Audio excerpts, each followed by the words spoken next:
So corporate social responsibility is something from the past. I think it was something that came from our culture of living our life and then doing something good when we went to the church and putting some money and never talked about it.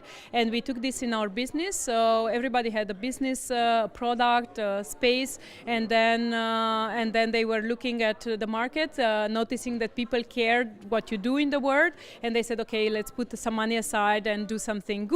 But we continue to actually, our products, our services, our spaces continue to be the same. We just put this money aside, and this will be corporate social responsibility. And I believe the new generation, they do not buy into that anymore. They expect you to walk the talk. They actually will only look at the product you have, the services, the spaces you are selling, and they expect that to actually be corporate socially responsible. So another idea that grew in the last year was the idea of purpose.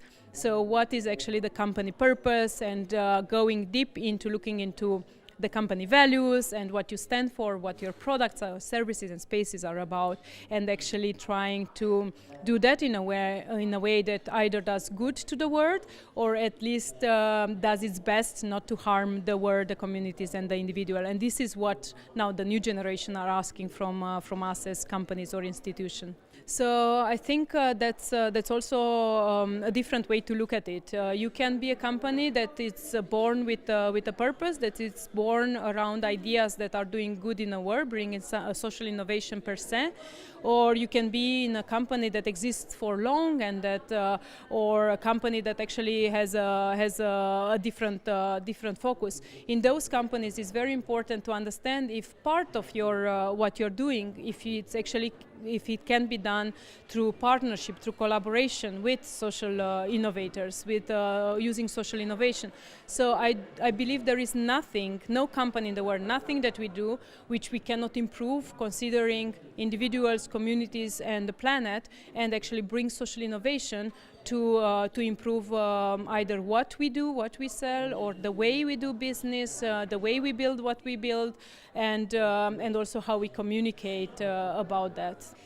I think there is a huge space in this in real estate for that, because in the end, to change the world, you need communities, you need people, and communities and people will always meet in spaces, live in spaces, work in spaces, and space. I always think that spaces have souls, and they can do so much. So sometimes in the right context, great things happen.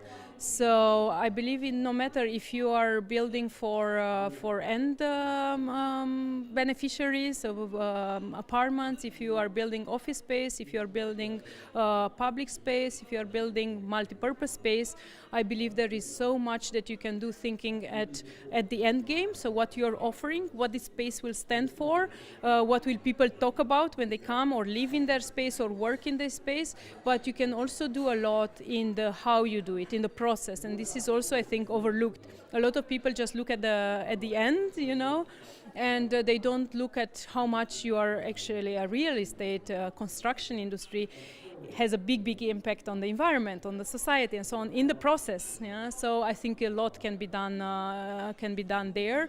And what I think changed this was forever so, but what changed in the last year is that now your end beneficiary care. Yeah, and very soon, not just that they care, but they will demand you to think like that. Because in the end, it is about people. People change the world. People give, people have the ideas. They give soul to the spaces. It's in the end, all the good things in the world, you can track them down to people. People who had the idea, people who believe in it, people who put the money, people. So, and it's very important that we believe in ourselves and we look deep down into ourselves and think of who we stand for. And the best exercise is if you have kids, to think about how your kids see you and how you become a role model for them.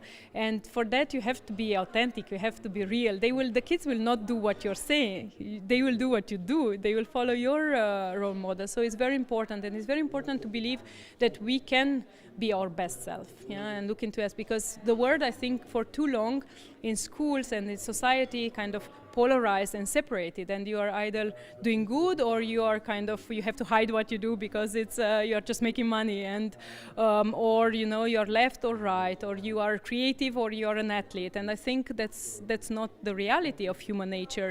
Just the society made it like that. And I think as long as you believe in yourself, that you have a role and that you can do something, no matter where you are, you can actually do something good. It's super important. So the story behind it's everything, and this is the first thing that you learn at Red Bull. What is the story? So everything, you might see a picture, and everybody might take something a bit different because it's a story that is relevant to them. But everybody will take a story from a picture. So story is super important. We at Red Bull, we never did any event. We never did anything before trying to say what's the story here, and was this story authentic, was this story able to actually generate traction, will people talk about it? And the test is that not that you can tell the story about the product or service or initiative that you have. The test is, can somebody else tell your story? So can a kid tell your story? Can somebody who has nothing to do with your product, can they tell the story? And this is a good story when somebody else can actually say it. And of course it will be every time a bit different, but in the end, stories is what guide our life. And this was just even before Instagram being our life.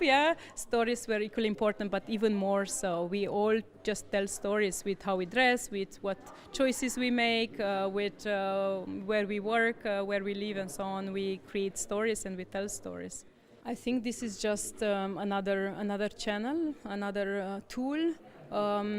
Of course, Facebook contributed to democratize communication, so that small companies, social enterprises, projects can actually make their point. Friday for Future, a lot of people were actually knowing where to go, checking Facebook. So it is very important, but I believe it's just the channel. We'll always have tools that we use, and the social innovator will know how to use and create something in the new environment.